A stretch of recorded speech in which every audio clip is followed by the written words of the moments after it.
శ్రీ శాగంటి కోటేశ్వరరావు గురువు గారికి పాదాభివందనాలు.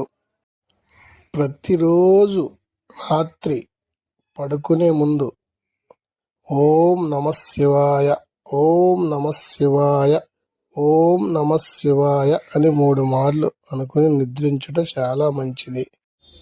ఉదయం నిద్ర లేచిన తరువాత మన కాళ్ళు భూమిని తాకే సమయంలో ఈ శ్లోకాన్ని చదువుకొని మనం భూమిని మన కాళ్ళు తాకాలి. సముద్రవసనే దేవి పర్వతస్థానమండలే విష్ణుపత్ని నమస్తుభ్యం పాదస్పర్శం క్షమస్వమే. ఈ శ్లోకం యొక్క అర్థం, సముద్రాలను వస్త్రాలుగా ధరించిన ఓ దేవత, పర్వతాలు ఏ వక్షస్థలమో విష్ణువు భార్య అయిన నీకు నమస్కరిస్తున్నాను. తల్లి, నన్ను క్షమించు. సమస్త లోకా సుఖినో భవంతు.